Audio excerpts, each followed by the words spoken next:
Movie की शुरुआत एक छोटे से शहर से होती है जहां एक घर में सूजी और कोरी नाम के पति पत्नी रहते थे। सूजी किचन में अपना काम कर रही थी। उसका पति कोरी उससे प्यार करना चाहता था, लेकिन सूजी काम का बहाना बनाकर उसे मना कर देती है। सूजी को अपने घर का सारा काम खुद ही करना होता था। अब सूजी जल्दी जल्दी एक प्लेट में नाश्ता सजाकर एक कमरे की तरफ जाने लगती है। इस कमरे को ताला लगा हुआ था, जिसे खोलकर सूजी कमरे के अंदर चली जाती है। कमरे के अंदर एमी नाम की एक जवान लड़की थी जो बहुत खूबसूरत थी और उसे डांस करने का बहुत शौक था। दरअसल एमी सूजी की बेटी थी, मगर उसका डांस करने का शौक उसके माता पिता को अच्छा नहीं लगता, इसीलिए वो उसे कमरे में लॉक करके रखते थे। आज भी नाश्ता करते करते सूजी और एमी के बीच बहस होने लगी थी। एमी घर से बाहर जाकर अपने दोस्तों से मिलना चाहती थी, मगर उसके माता पिता उसे ऐसा करने नहीं दे रहे थे। सूजी उसे समझाते हुए कहती है कि तुम अपने दोस्तों से मिलो, हमें कोई एतराज नहीं, मगर तुम जो बार में जाकर डांस करती हो वो हमें अच्छा नहीं लगता। दोनों माँ बेटी की आवाजें सुनकर कोरी भी एमी के कमरे में पहुंच चुका था। हर पिता की तरह कोरी को भी अपनी बेटी से बहुत प्यार था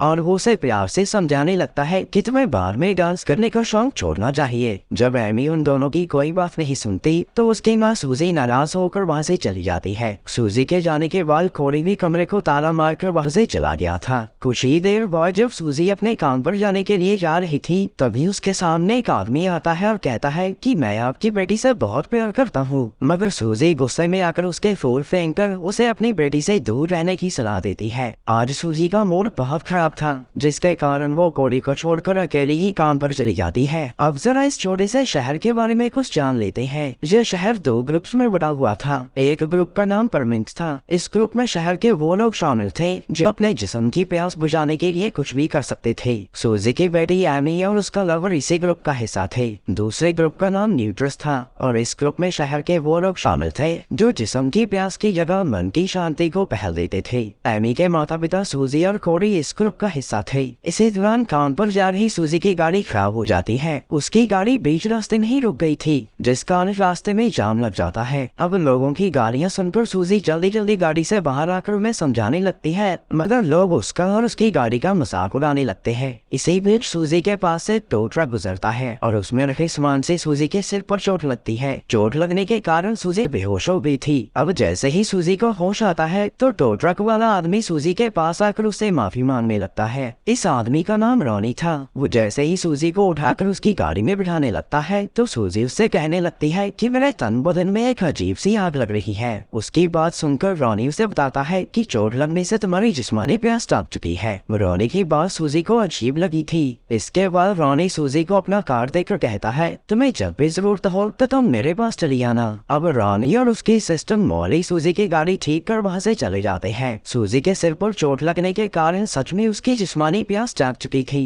और उसका दिल बार बार अपने पति कोरी की बाहों में जाने को कर रहा था। कुछ ही देर में सूजी उस जगह पर पहुँच गई थी जहाँ पर वो काम करती थी। यह स्टोर सूजी की सास जेनी का था। सूजी और कोरी इसी स्टोर में अपनी माँ के साथ ही काम करते थे। सूजी की सास न्यूट्रस ग्रुप के मुखिया थी, जो लोगों को समझाती थी कि जिस्मानी प्यास की जगह मन की शांति ही सब कुछ होती है। वो सभी लोगों को बार बार समझाती थी कि उन्हें गंदे काम छोड़कर मन की शांति की तरफ ध्यान देना चाहिए। अब कोरी भी काम पर पहुंच चुका था, जहां आकर वो सबसे पहले सूजी से मिलता है, जिसके बदले हुए रंग ढंग देखकर कोरी उसके इशारे समझ जाता है और वो अपनी माँ से कोई बहाना बनाकर अपने घर की तरफ जाने लगते हैं ताकि घर जाकर वो ढेर सारा प्यार कर अपने जिस्म की भूख को शांत कर सकें। थोड़ी ही देर में रात हो गई थी, मगर सूजी की प्यास अभी तक शांत नहीं हुई थी। उसके जिस्मानी हवस इतने बढ़ चुकी थी कि उसे शांत करने के लिए वो कुछ भी कर सकती थी। सूजी अपने घर से निकलकर एक टैक्सी में बैठती है और टैक्सी में बैठकर वो आंटी से हार्डवेयर बनकर बाहर निकलती है। अब वो सीधा रॉनी के गैराज में आकर रॉनी से सहायता मांगने लगती है। रॉनी उसे कहता है कि तुम घबराओ मत, तुम्हारी तरह मेरे भी सिर पर चोट लगी थी। उसी समय वहाँ मौजूद मॉली उसे बताती है कि हम सभी के सिर पर चोट लगी थी, जिससे हमारी जिस्मानी प्यास यानी हवस जाग गई थी। मॉली आगे उसे कहती है कि ये बात है तो काफी अजीब, मगर हमारे कस्बे में जिस किसी के भी सिर पर चोट लगती है उसका जिस्म प्यासा हो जाता है। अब रॉनी सूजी को उन लोगों से मिलवाता है जिनके सिर पर चोट लगने के कारण उनकी जिस्मानी प्यास जाग गई थी। वो सभी लोग रॉनी के गैराज में ही थे। कुछ लोगों की सच्चाई जानकर तो सूजी बहुत हैरान होती है, क्योंकि वो तो उन्हें काफी शरीफ समझती थी। सबसे मुलाकात करवाने के बाद रॉनी उसे बताता है कि हम सभी परमेक्स ग्रुप के मेंबर हैं और मैं इन सब का मुखिया हूँ। हम सभी जिस्मानी प्यास को अहमियत देते हैं। मुखिया होने के नाते मैं सभी की जरूरतों का ख्याल रखता हूँ। हूँ। इसी दौरान सूजी की नजर अपनी बेटी एमी के लवर पर पड़ती है और वो उससे कहता है, तुम्हारी बेटी एमी हम सबकी जान है। जब वो डांस करती है तो हमें उसे देखकर बहुत सुकून मिलता है, हमारी प्यास शांत होने लगती है, तुम्हें उसे आजाद कर देना चाहिए। उसकी बात सुनकर सूजी सोच में पड़ गई थी, मगर तभी रॉनी उस पर अपना ऐसा जादू करता है कि वो खुशी खुशी अपनी बेटी एमी को आजाद करने के लिए मान जाती है। कुछ ही देर बाद एमी अपने कमरे में आराम से लेटी हुई थी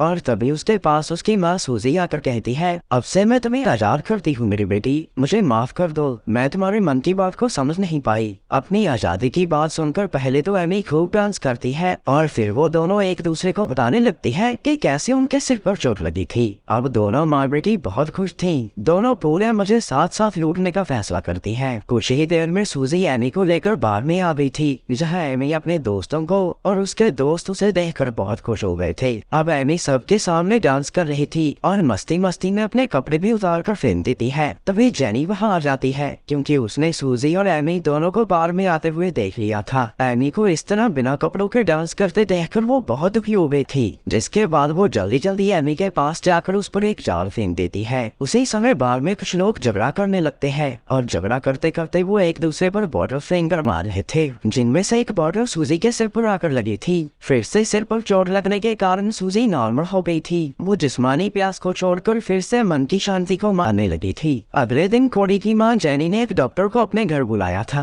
ताकि वो उसकी बहू सूजी और उसकी पोती एमी को ठीक कर सके। डॉक्टर सबसे पहले सूजी को चेक करता है और उसे चेक करने के बाद वो जेनी को बताता है कि सूजी बिल्कुल ठीक है, जिसे सुनकर जेनी और कोडी राहत की सांस लेते हैं। मगर एमी से बात करने के बाद वो उसका इलाज करने का फैसला करता है। अब वो सभी एमी को जबरदस्ती पकड़कर उसे दवा खिला रहे थे कि तभी सीलिंग का एक टुकड़ा टूटकर एमी के सिर पर गिर जाता है। इस चोट से एमी भी नॉर्मल हो गई थी। कुछ ही देर बाद जेनी अपने पूरे परिवार को लेकर एक सभा में आती है जो न्यूट्रस ग्रुप के लोगों ने रखी थी और वो सभी लोग इस सभा में मन की शांति पाने की बात करते हैं। इस सभा में ऐसे भी बहुत लोग मौजूद थे जो पहले परमिक्स ग्रुप का हिस्सा थे, मगर नॉर्मल लाइफ जीने के लिए उन्होंने अपनी प्यास पर काबू पा रखा था। एमी के सभा में आने से जेनी आज बहुत खुश थी। एमी खड़ी होकर पहले सभी को अपनी इंट्रो देती है और फिर वो उन सभी से वादा करती है कि आज के बाद में सारे गंदे काम छोड़कर सिर्फ और सिर्फ मन की शांति पाने की ही बात करूंगी। एमी की बात सुनकर सभा में मौजूद सभी लोग बहुत खुश थे।